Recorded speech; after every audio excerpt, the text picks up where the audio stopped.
Welcome to the Institute and to our Dante 700 series.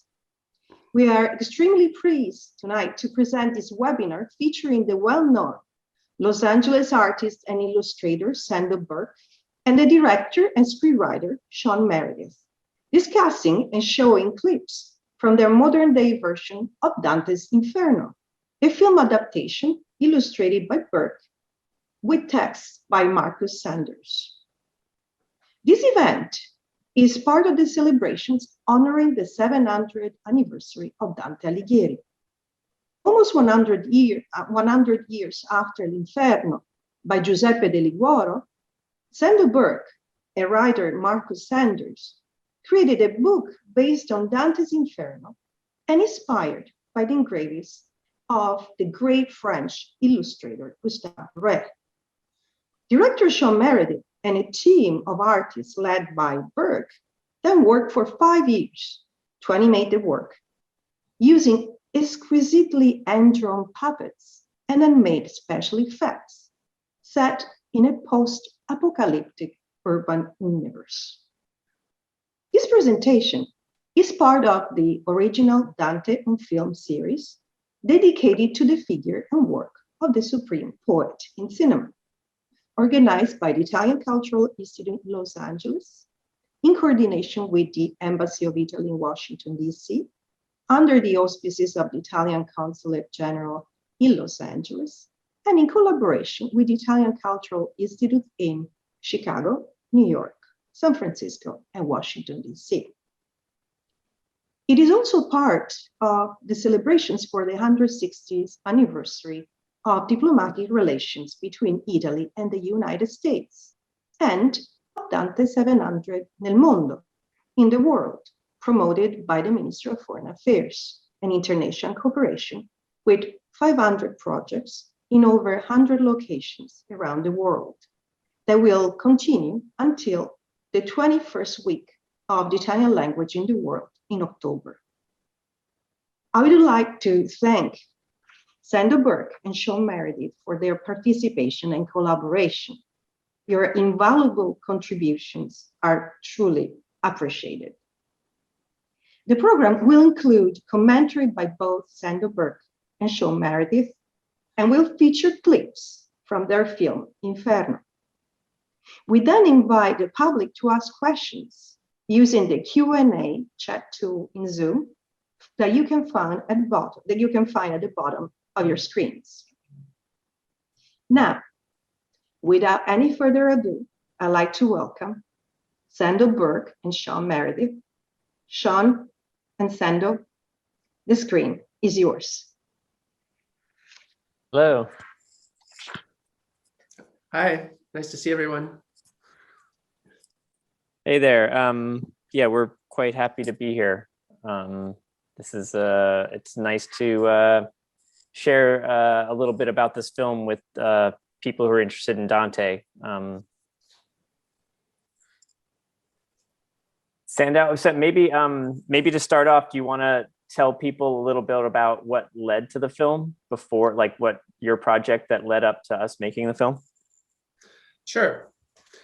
This would have been back in maybe 2002 or something. I stumbled on a copy of The Divine Comedy in a used bookstore here in Los Angeles, and I bought it just for $10 or something. It was a really old hardcover version full of the illustrations done by Gustave Doré, and I loved it. I brought it home. I started sort of going over it and reading bits of it, and over the course of a year or so really started to fall in love with it and thought that there might be the potential to reimagine the images from Doré's Inferno into a series of artworks about present-day Los Angeles.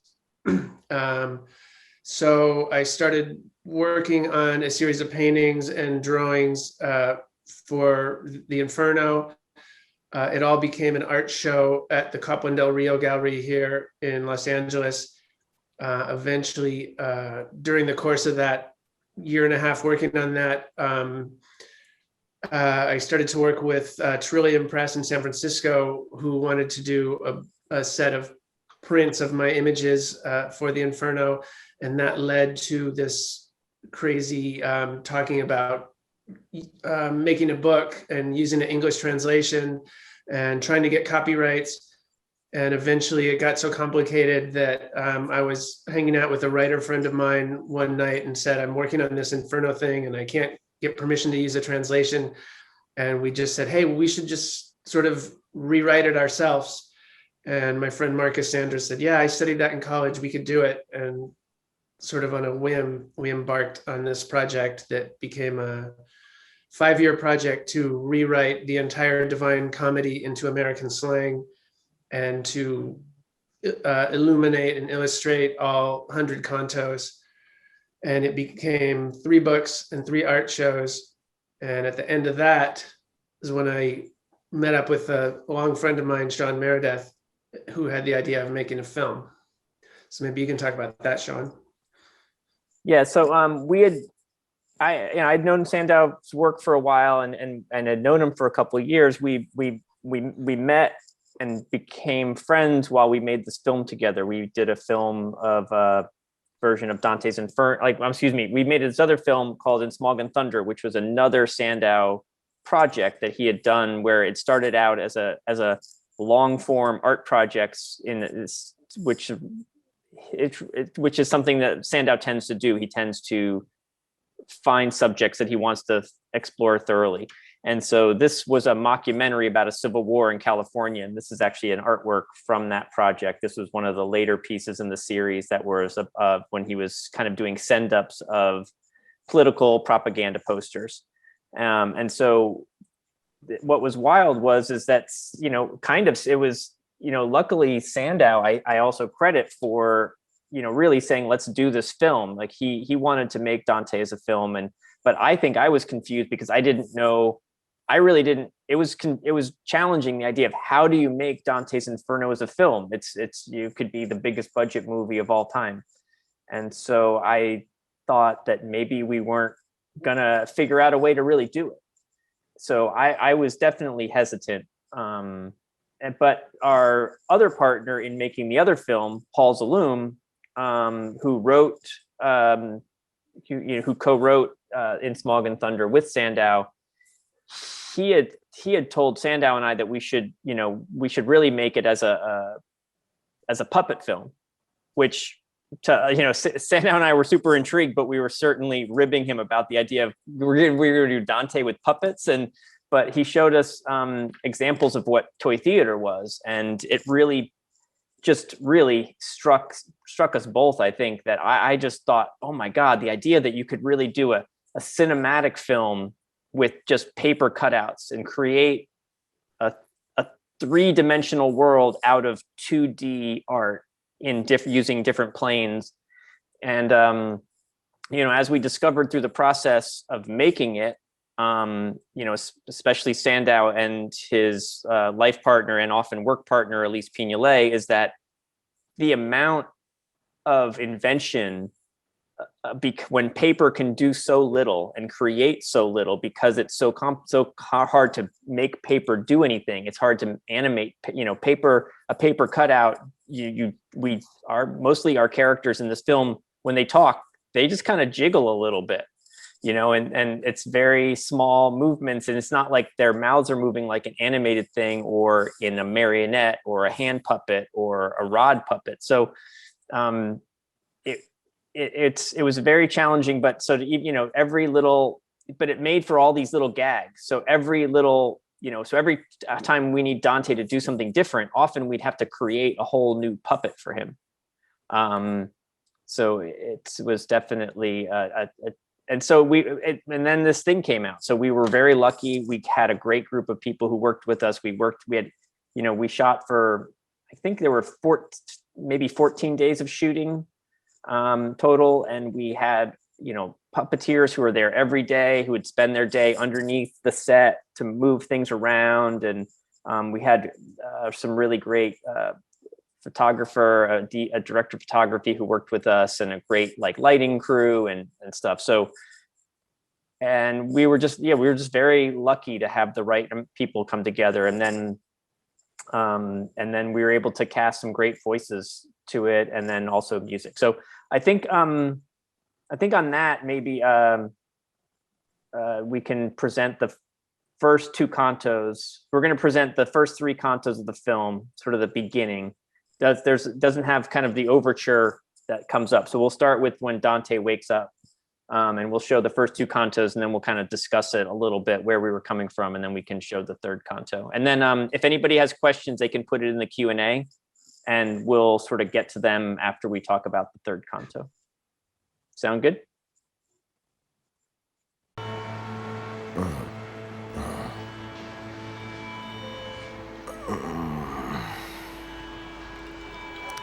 Oh, yeah.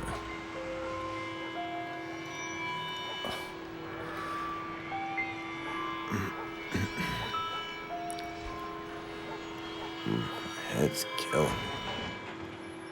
Where am I? Well, it was some shindig last night. The chick with the mole was pretty hot.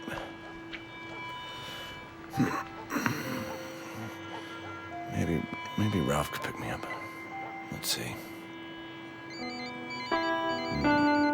Come on. Oh, man. Come on. Shit. No service. How am I gonna get home? Along with Alf? That's funny.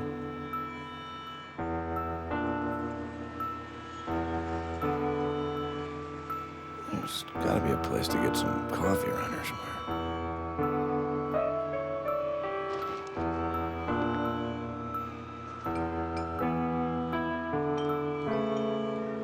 About halfway through the course of my pathetic life, I woke up and found myself in a stupor in some dark, unfamiliar place. I'm not sure how I ended up there. I guess I had taken a few wrong turns. Just thinking about it now gives me the chills. It was so bleak and depressing. I'd been pretty hammered when I wandered off the night before. I was tired. I must have passed out. I'd become somewhat accustomed to waking up in strange places. As I drifted around in the dark trying to find my way, I remembered some of the details from the party the night before, details that were far from my finest moments. I felt completely lost and was ready to give up. Watch out, fool! Huh, who's this guy? Hey, excuse me. What's with the bathrobe? Hey, old man, can you tell me where I am? I'm not a man now, but I once was. Maybe you know the book I wrote, the Aeneid? You're saying you're Virgil? The guy who wrote the ancient poem like 5,000 years ago? I took a class on that. Any ideas on why the story of the Aeneid begins in the middle? Mr. Alighieri? Mr. Alighieri! Yeah, it's a nice book. You're a genius. So where's the subway? You got a phone stashed away in that toga? Mine doesn't have any bars. I have been sent to guide you on a long journey through the deep soil of horror and torment, where the dead beg to die once more. Stalker, whatever, old man. If that's the only way out of here, lead the way. Just don't kill me and stuff me in your freezer. It was right around the time of day when time clocks are punched and beers are opened. But there I was, heading towards a darkness that was beyond what I could imagine, led by an old man who said he was an ancient Roman poet. Hold on a sec, Grandpa. Where are you taking me? You know, I don't have any money. Listen and understand. There is a beautiful woman of virtue. What is... With eyes brighter than the sun. Wait, that's Beatrice, my Beatrice. Yes, she resides on the smallest sphere of heaven's throne and is watching over you.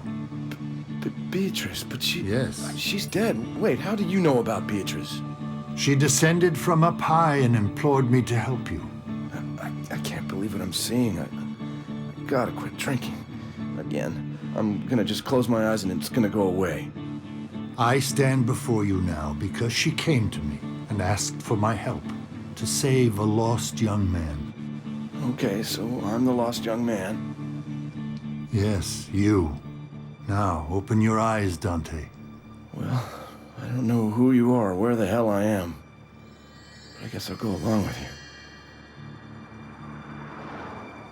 So that's the world of toy theater, which is a tradition from that goes back, but it was popularized in the 19th century, especially in the United Kingdom, where it was like television for children. It was actually like for kids, it became a craze where they would buy these sheets from the store and they could cut them out and color them and tape a little stick to them, and they would do their own little plays for their friends.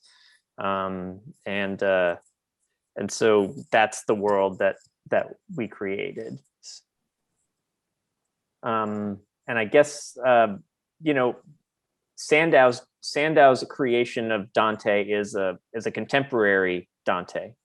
He's somebody who's lost in the middle of contemporary life. And so, and there was a lot of discussion when we were building up the script about what liberties can we take in reinventing Dante as a contemporary character, and where do we, and one of the times when we were talking about really making some bigger changes to the story, which we ended up doing all the time. We have our own characters that we bring in who are real. Everybody in hell that we bring in is still someone who's dead, but just from a newer time than Dante's time. We talked about what liberties we could take, and I remember when I started to think more about in Dante's Inferno, where Dante creates a new myth for Ulysses. And so Ulysses has this final voyage where he takes his crew out to where, like, a forbidden area, and they sort of get punished at sea for it. And so I thought, well, if Dante feels like he can create new stories for people from his mythology, well, it sort of open, makes me feel a little more comfortable doing it with our Dante. So. Yeah, but true. But we'd also like to point out that we were aware that there had never been a feature film of Dante's Inferno except for the 1925 Italian version that's like 2 hours long. And so we wanted to be really faithful to the poem itself. And so all the main characters from Dante's poem appear in the film. All the levels of hell appear. We just added to them rather than subtracting. True.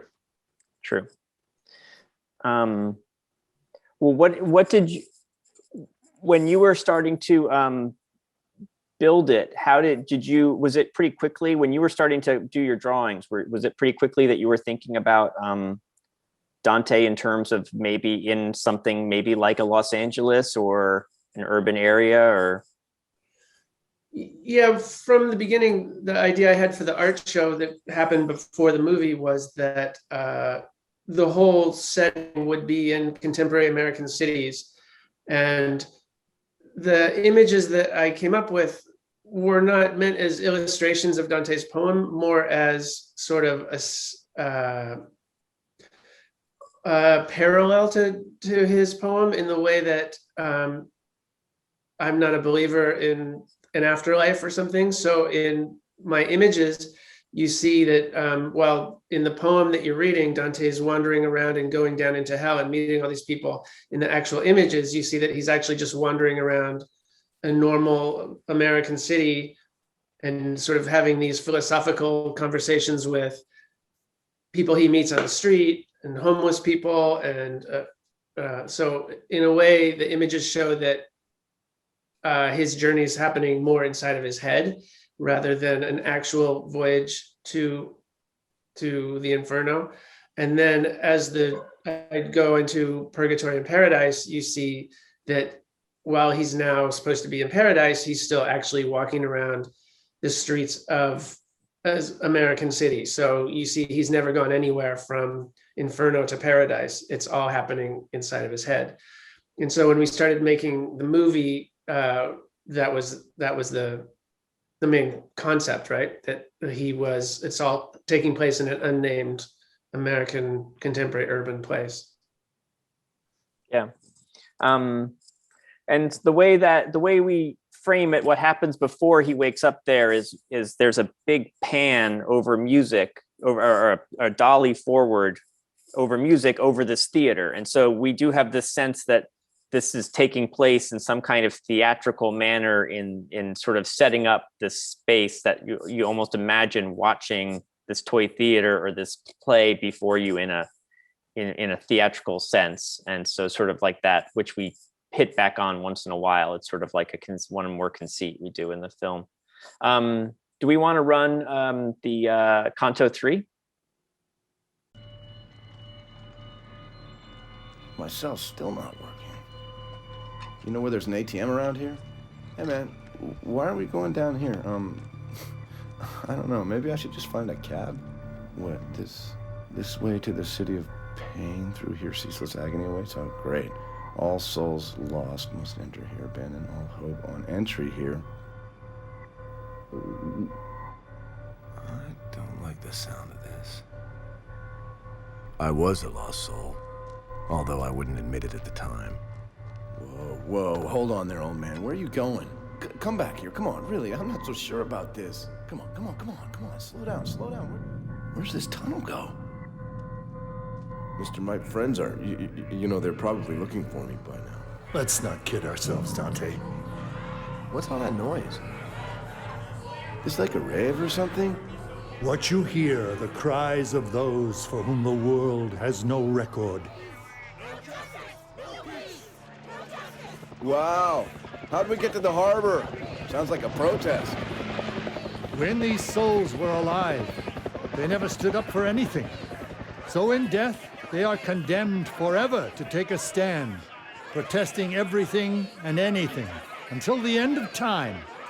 There will be no relief for them, no justice, no peace, ever. Well, thanks anyway, but I'm not really interested in joining any protests. Those who champion nothing in life shall receive nothing. And so these souls will hang around those barricades forever, hoping to go somewhere, anywhere. Karma, my dear pilgrim. Listen up, you lightweight pussy girly men. Only real sinners can come across the river to the land of fire and ice and perpetual darkness. Hey, you! Who, me? No living souls allowed here. And you're not crossing the river on this ferry. Hey, we don't want to cross any rivers, do we? Don't be fucking around down here on my ship. Silence, Charon. We will be crossing the Acheron. You can't interfere with events that are preordained. Take off that silly headset. Silly headset is essential. Hey, you back there! Yeah, you, asswipe! And you! Get on the ferry now and have your goddamn boarding passes out!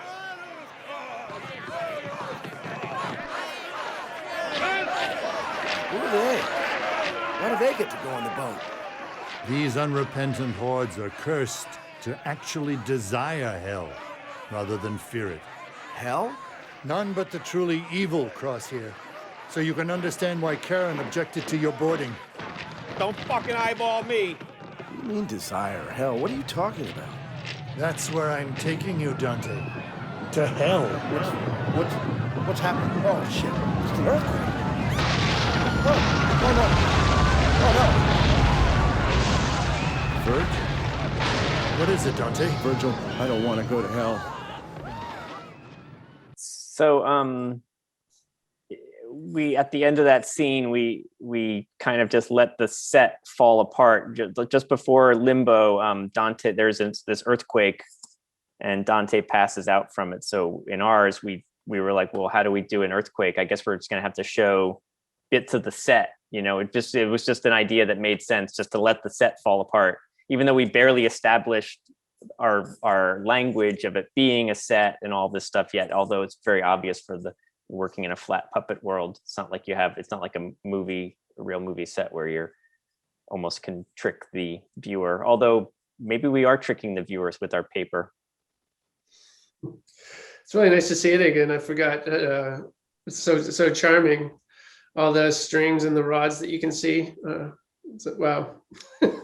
Haven't seen it for a couple of years. Yeah, it's funny when you haven't seen it in a while ourselves.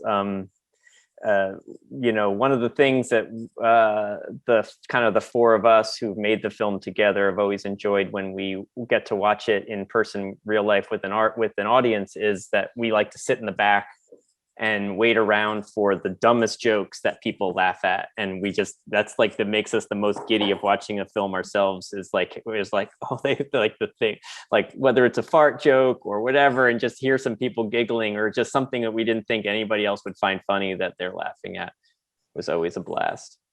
Yeah, it was a big project. To give some basics, we basically filmed the whole thing on a tabletop set that was about the size of a pool table or a ping pong table. And all the puppets were hand drawn and hand colored in and hand cut out with razor blades, and all the movements were done with string and Scotch tape and popsicle sticks. And one of the rules we set for ourselves from the very beginning, since we didn't have a very big budget, or any budget basically, was there was some talk about at certain points we should put in some computer graphic, fire or smoke or something. And then we said, it's going to look really strange to have a whole paper movie, and then at one point we have some sort of lousy, cheap computer graphics in it. So we set the rule for ourselves that everything that appears in the movie would be live, and it would be all done with paper and tape and string and hair dryers and fans and whatever like that. So there's no computer graphics in the whole movie, and that led to the creation of about, I think, easily 500 hand-drawn puppets of different scale, but mostly the scale was about 6 inches tall, so a little bit smaller than like a Barbie doll.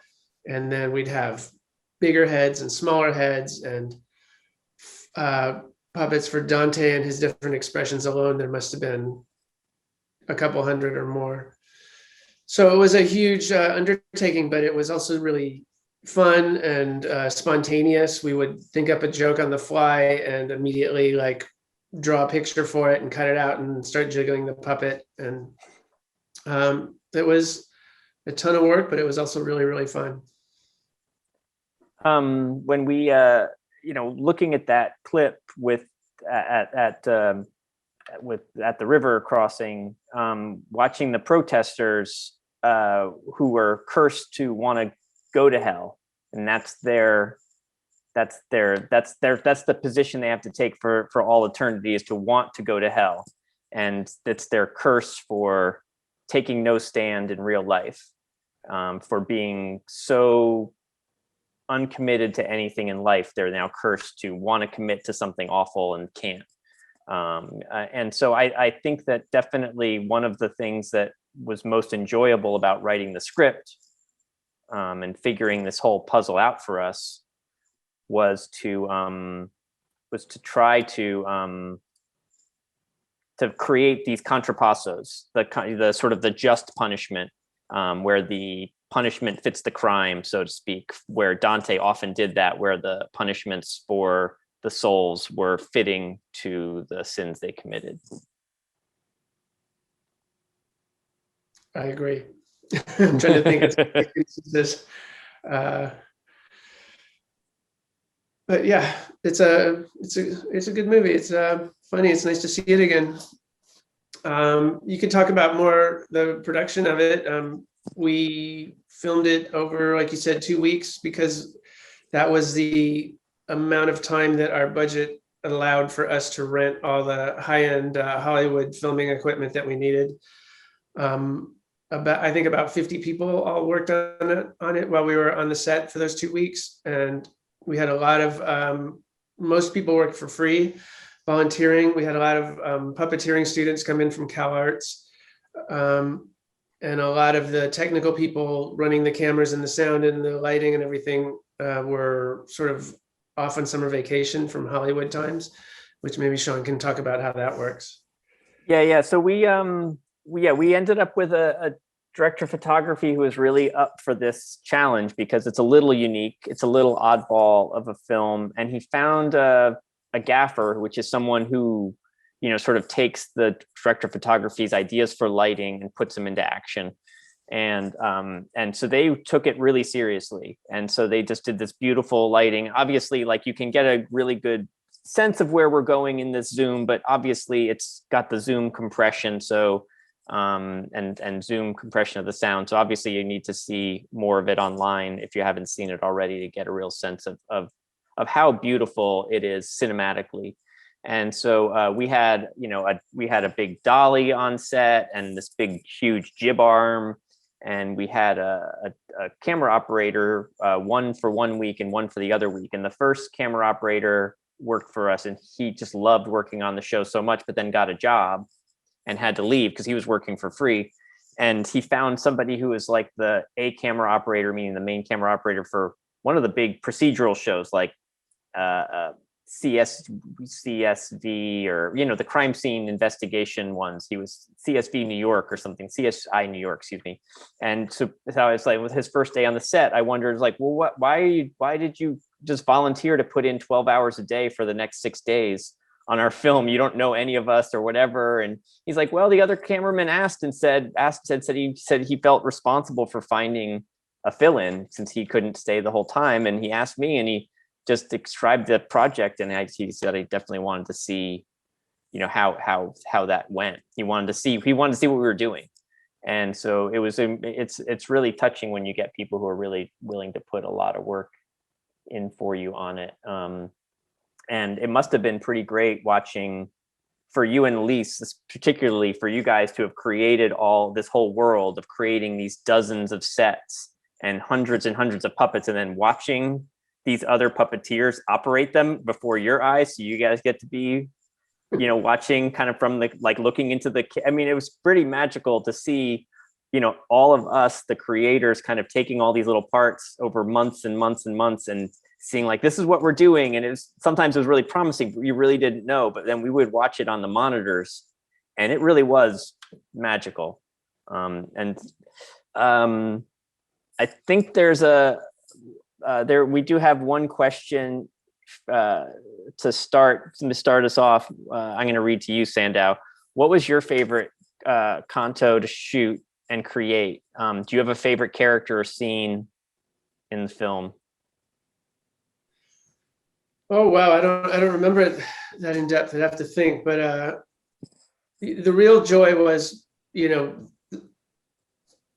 part of the real joy of Dante's poem in itself is the way that he uses his poem and the poem as an art form to really sort of dig in at his political enemies in his own life and time. And so we're all on board with that. And I think one of my favorite moments is in Dante's poem, he's wandering around hell, and everyone that he meets in hell obviously is dead. And then there's one moment where he meets someone that's still alive. And Dante's like, well, how can you be in hell? You're still alive. And he says, well, my soul's in hell because I'm so evil that my body's still walking around on earth, and my soul's already down here in hell. And so we, took that scene, and in our movie, the big reveal is that he runs into Dick Cheney down there. And this is when Dick Cheney was vice president, when the Gulf War was going on, which we were the whole team was, anti-war, anti-Bush, anti-Dick Cheney. And so putting him into hell is rewarding, and it's funny, and it's a great reveal, and it's a sort of a highlight of the Inferno movie. Yeah, it was a great way to break our own rule of not having anybody who wasn't dead in the film by having this one exception based on kind of the rules set up by Dante. Yeah. I guess one of my very favorite parts was right before then, which is right before we meet Dick Cheney, is the ice skating scene. And I remember it being a later thing we shot, and it was taking a long time. We were falling way behind schedule because it was challenging. We hadn't had a lot of time to practice this, and it was just hard for the puppeteers to see what they were doing, because in this ice skating scene, Dante and Virgil end up doing this sort of where they skate to apart, and then they almost end where they're skating almost as a couple skate, and it's really a little corny and funny and beautiful. And there's this beautiful music, and there's like this the sort of the sound design of it, of the wispy wind. It's just this beautiful spot. But definitely I just also I love it also because of the challenge we went through, because the puppeteers are actually operating this without strings or rods this time. They're operating underneath the stage with magnets, and they're pushing magnets underneath based on sort of our direction and practice to get everything right. And it was quite a difficult scene to shoot, but it was satisfying that it came out so good. And that was also an instance when while we were actually filming it and we were on schedule and we had to finish everything in half an hour or something, and then somebody made the joke about yellow snow and people peeing in the snow, and we ran off and drew a puppet of Dante peeing in the snow and put it in there. Well, I remember. Yeah, I remember that was like one of the few things that we sort of thought of way towards the end of the shoot, like, and suddenly you guys were under pressure to make it on set. Because if we decided in the film that Dante needed to do something else based on the what was going on set at the moment we were shooting the film, it could take a while. Sandow or Elise would have to draw something new and then print, cut it out and then color it and then create a whole mount, or then work with some of the puppeteers to help with the mount at the last minute. So we really tried to have everything planned out as much as possible, because we didn't really want to deal with any of that. But it would come up once in a while, and Sandow had this idea for a little, we got the snow, let's pee in it. And so I thought it was really funny. And then we had a line, which I can't remember if it came up on set or if we just came up with in post. I think we had like a little joke because Virgil hasn't peed in like 1,000 or 2,000 years. So it was kind of like for him to like look at Dante being like, oh yeah, peeing. Yeah. Don't miss that. There's also a question I think I'll throw at you too, Sandow. Somebody who's asking is, are there any other epic poems or historical works that you would like to adapt to this format? Oh, wow. Yes. I think we've gone through, we had such a good time making this movie, and especially after it was all done and we were not tired anymore. We all said, oh, we should make another movie. Of course, the Inferno movie didn't make any money, but I think the idea that we always had that we've never got around to was to make a second movie that would combine Purgatory and Paradise into one movie. And then it would be funny because then we'd have the three parts of the Divine Comedy. It'd be what would be the joke? A two-part triptych. So that would be funny. And we had some meetings about getting onto that and doing it in all new ways of using different kind of puppets and lighting and shadows and things especially when it gets to Paradise. But as with all good ideas in Hollywood, it goes into the trash heap of things that never get funded. Yeah, definitely funding is a challenge. And sometimes, the first time you can get the whole crew to volunteer, a lot of them for free and stuff like that. The second time they're older and they're like, I got kids, I got mortgage, I got, with bills. So it's harder. It's obviously, but I don't know. We've had discussions and meetings, whether it's a dinner or sometimes it's usually after a screening. We usually get pumped up after a screening, and then we have drinks afterwards, and we start talking about new ideas and new things we could shoot. And sometimes we talk about things like Moby Dick or obviously there's other epics that, could definitely be, if you don't have $300 million to make something epic historical, you could also, use paper. Yeah, so, if you have $300. Yeah, $300 for good paper. Buys a lot of paper. Buys a lot of paper. And then also, there's a couple now questions also about where people can see the film. And we have to apologize. It's been out of print for a while. So the DVD went out of print and we didn't make new ones. The distributor didn't make new ones. And then, so we've talked over the years about having a Blu-ray come out, but Blu-rays are already like a thing where it's like we'd have to get like 500 or 1,000 of them and we or more to make it economical, and people are mostly streaming. So it was available. Netflix had it for a while. Amazon had it for a while. So there's really, actually, I don't think there is a place to rent it right now since Amazon took it down. I thought you could see it on Vimeo. Well, you could, but Slamdance told me they were taking it down because they don't use that account anymore. But they did come back and say, we would like to start renting it again. But I'm gonna have to create a new master for them and get it to them again. So Slamdance, the film festival, which is where this film premiered way back, which is where we'd also premiered In Smog and Thunder, our other film. So they've been a really good film festival. I talked to them actually not long ago when I realized it wasn't on Amazon anymore, that I told people I'd work on Vimeo. So I would keep an eye on our website or search Vimeo. I'm not sure how soon it'll happen, but we'll work on getting it available again.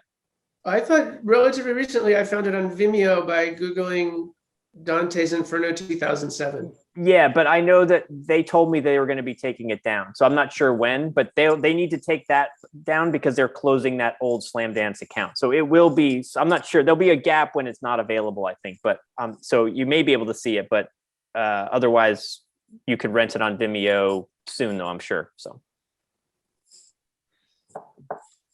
anyway. But one of the things about that was nice about the DVD is that we had commentaries that were excellent. I thought. Well, I'm not sure about our commentary because we were having a great time, so I have no idea if it came out well or not. But it was funny.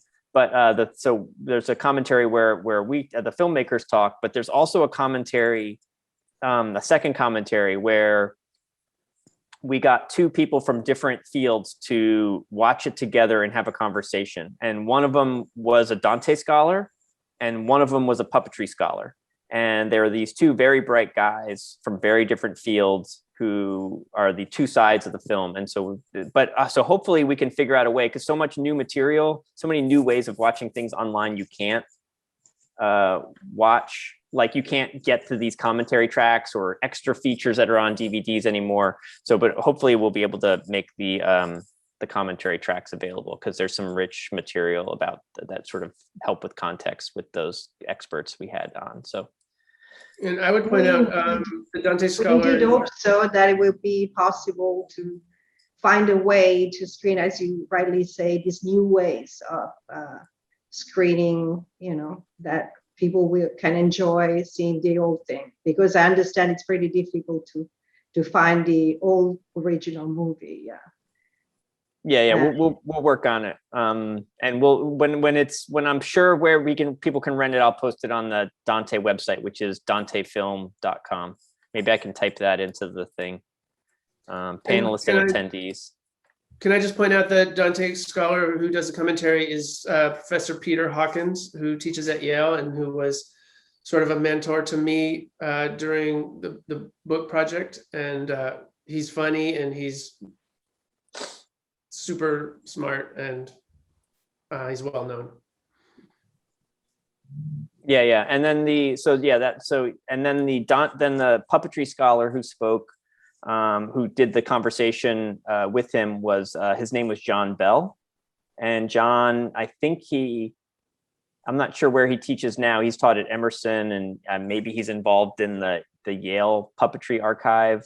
I don't keep exactly track of where he's at these days, but really a great scholar on the history of puppetry, which is super rich. I mean, so much of the history of puppetry relates to which Paul Zaloom, our other partner in the film, really loves to think about, is that puppets got to say a lot of things in totalitarian and monarchies and stuff that actors on a stage couldn't get away with. Somehow, you wouldn't chop off a puppet's head, but you'd certainly cut off an actor's head.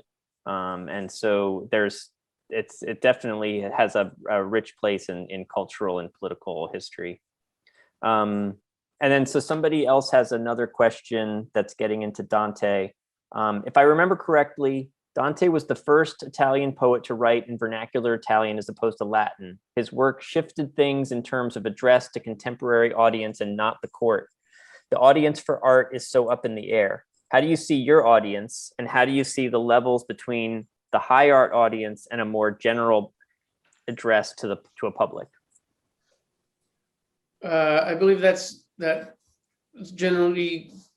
correct about Dante using vernacular Italian, and I think in some ways sort of uniting Italians back when they were all different kingdoms and things.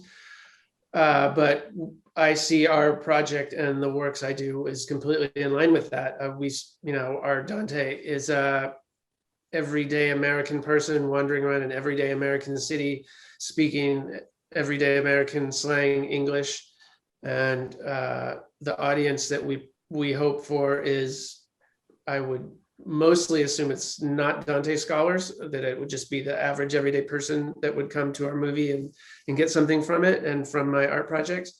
And the everyday man would be who we were trying to reach, just as I think Dante was trying to reach himself. I would say this fits in very much with, I think the way I've always understood Sandow's art making is that there were times when, I don't know how long ago this was, this could have been over like a decade and a half ago. I remember you discussing the idea that you really longed for this, an era that it maybe had passed, when everyone got excited when a big salon exhibition would open in a big city and everybody wanted to see the new paintings and see what was up. And you longed for an era where, and so definitely some of your work tries to span the world of, not making it, obviously you're not making some kind of pop art, but you're playing to, using history and art history. You're trying to also speak to a public now, both maybe in an academic and an art, historical, and a more pop culture sense, that so you could speak to, so lots of different people coming from different paths could be enriched by what you're making and kind of get things out of it, even if they don't know the whole story behind it. Yeah, that's true. That's been a constant theme of mine. I think I don't hear many other artists talk about it, but I used to have my studio right in Hollywood, and everyone that you meet in a bar works in movies and TV and music, and I've always struggled with, what does it mean to be a painter in contemporary world where I sit alone in my studio all day, all alone, and I paint paintings in the same way that people painted paintings 500 years ago. And I'm doing this at a time when everything's flying around in technology, and movies are being made and videos are being made and TV's going. And I always wonder, why do I do this? And I don't really know why I do it, but it's always a struggle. And I think that struggle is magnified living in Los Angeles, where everything is so, movie oriented and music oriented. So it's been something I constantly struggle with. And I do try to strive with all my projects to make works that are accessible as much to, the guy delivering the mail and the guy that I play pickup soccer with at the park, or skateboarders or something, as much as to the high art world or Dante scholars or something. Yeah, and I think the film, I think shows that as well, and as does I think Smog and Thunder did. Obviously, there's lowbrow aspects to what we're doing, in the sense that some of the because of the jokes and things in the film, but I think that's sort of serving the format of the film a bit, like sort of serving the way we're making it, show it fits in, but also it's also in fitting with the poem. I mean, definitely we found that there's a lot of like Dante uses bathroom humor, and Dante skewers people sort of for some personal slights, and some of them may be to him almost satirical, these sort of like some of the issues he has with some of the people in his past, some of them quite serious. But And I'm not sure, should we continue this, or do we need to wrap up soon? I'm sorry. Yeah. That's why I was checking in. It's fascinating, and I will listen to you for hours, and I'm sure also our audience, but we have to wrap up now. So it was really fascinating, and I'd like to deeply thank you, Sandow and Sean, for sharing with us this very interesting presentation, and for leading us through your creative process and your very, very inspiring work. And we do hope you will find funding for your next project, because we are really looking forward to the other part, to the purgatory, of course. And so we do hope so. And please let us know when the movie or where it can be screened. We'll be happy to post you on our website, on our social as well. Yeah, we'll let you know. Yes, please. So thank you once again, Sandow and Sean. And thank you to you all. Please stay tuned. Follow us on our website and on our social media to sign up for our events. We invite you all to attend our coming webinar on May 13th with Davide Gasparotto, Senior Curator and Head of Paintings Department and Chair of Curatorial Affairs at the J. Paul Getty Museum. He will be presenting the fascinating artist Artemisia Gentileschi, the most famous woman painter of the 17th century in Italy, and the new acquisition of a major painting by Gentileschi. So thank you again. Grazie. Have a wonderful evening. Buona serata a tutti. Arrivederci. Ciao, grazie. Thank you. Have a good night, everybody. We're glad to be here. Bye.